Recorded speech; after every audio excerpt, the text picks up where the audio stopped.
Pengenalannya kita akan membincangkan apa itu sumber pembelajaran. Sumber pembelajaran merupakan teknik dan bahan yang meningkatkan proses pembelajaran, menjadikannya lebih menarik dan mudah difahami oleh pelajar, serta memainkan peranan penting dalam meningkatkan kualiti pendidikan. Sumber pembelajaran ini berfungsi untuk mengelakkan aktiviti pembelajaran kita tu hambar. Maksudnya bukan hanya sekadar membaca buku teks dan guru membaca buku teks, kemudian pelajar mendengar. Bukan itu semata-mata.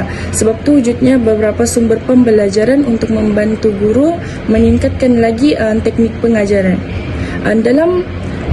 Untuk bahagian ini kami akan membincangkan dua sumber utama, iaitu sumber manusia dan sumber pengaturan. Sumber manusia ini merujuk kepada guru sebagai pengajar yang berperanan aktif dalam memberi bimbingan, dan sumber pengaturan pula ialah yang menekankan pentingnya persekitaran belajar yang kondusif untuk menarik minat pelajar. Guru ni mengajar. Kalau pengaturan ni tempat di mana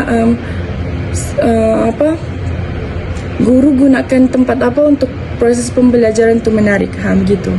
Kita pergi kepada yang seterusnya. Seterusnya ialah peranan sumber manusia dalam proses pembelajaran dan pelajaran. Yang pertama, guru sebagai pendidik utama. Hal ini demikian kerana guru ni memegang peranan yang penting dalam proses pengajaran dan pelajaran. Bukan sekadar mereka hanya mengajar dan masuk kelas saja, tetapi juga merancang dalam aktiviti untuk pelajar, aktiviti yang sesuai untuk sesi pelajaran pada hari itu. Yang kedua pula, peran ibu bapa. Ibu bapa juga memainkan peran yang penting dalam kembangan anak-anak. Hal ini kerana pendidikan dari rumah juga merupakan faktor penting anak itu mudah mencapai tahap pembelajaran yang diingini oleh guru itu. Sebagai contoh, ibu bapa haruslah memantau dan mengatur masa anak-anak dalam menyiapkan kerja rumah, menyediakan bahan belajar, dan menyediakan suasana yang kondusif dan selesa untuk mereka mengulang kaji pelajaran. Yang ketiga pula, pembentukan akhlak dan akidah. Dalam pendidikan Islam ni, guru bertanggungjawab dalam membentuk akhlak, akidah dan cara belajar. Hal ini kerana apabila pelajar itu masuk sekolah, mereka harus dibimbing dan didedahkan dengan pelajaran agama yang banyak supaya mereka dapat menghindari perkara-perkara yang buruk di masa hadapan. Juga dapat mengamalkan ilmu agama yang diberikan oleh guru tu untuk kegunaan masa hadapan. Sebagai contoh, guru hendaklah menunjukkan cara solat yang betul, mengajarkan adab-adab belajar, adab kepada ibu bapa, agar jati diri seorang pelajar dapat terbentuk dengan baik dan mereka menjadi manusia yang berguna di masa hadapan juga. Yang ketiga pula, interaksi antara pelajar. Komunikasi dan perbincangan ni, contohnya dalam kelas, perbincangan dan komunikasi antara pelajar amat penting. Sebagai contoh, kerja berkumpulan. Dengan kerja berkumpulan ni, mereka dapat mengembangkan idea, berkongsi pendapat, dan belajar untuk menerima pendapat satu sama lain. Juga dengan komunikasi antar pelajar seperti grouping, mereka akan dapat memperkukuh pengetahuan dan kemahiran penyelesaian masalah itu dengan lebih baik. Contohnya juga selain daripada itu, dapat memupuk kepimpinan dalam diri masing-masing. Itu. Syahidah Lusna binti Rawan, nomor batrik 22BI 02098. Hari ini saya akan membentangkan tentang sumber pengaturan di dalam PDP. Oke, peranan sumber pengaturan dalam PDP adalah sebagai aturan dan panduan.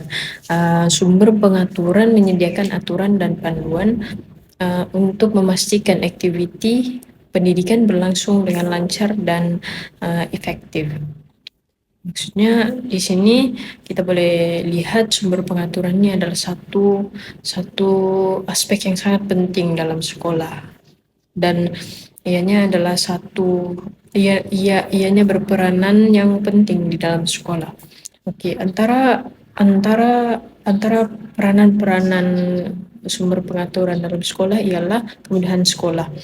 Sekolah menyediakan kemudahan seperti perpustakaan dan untuk membantu guru melaksanakan pembelajaran dan pengajaran.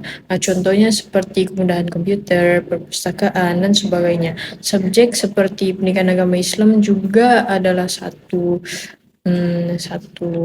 aspek yang satu subjek yang memerlukan kemudahan sekolah karena ia melibatkan satu fakta, menerangkan fakta yang tidak boleh direka. Yang kedua ialah persekitaran kelas. Kaedah fizikal, bilik darjah yang berkualiti dan harmoni penting untuk menciptakan suasana yang selesa bagi pembelajaran dan pelajaran. Contohnya apabila kelas dihiasi dengan warna-warni, ceria, pencahayaan yang cukup dan susunan meja yang mengikut PAK 21. Dan yang ketiga ialah penyusunan aktiviti. Guru harus bijak dalam menyusun aktiviti pembelajaran dengan terperinci, terutamanya untuk aktiviti berkumpulan. Guru harus peka dan menyusun dengan baik dengan strategik aktiviti-aktiviti dalam kelas maupun di luar kelas. Dan kesimpulannya, kesejahteraan pelajar hal ini adalah penting untuk kesejahteraan pelajar. Sumber pengaturan ini yang baik membantu mengekalkan kesejahteraan dan keselesaan yang penting untuk pembelajaran berkesan.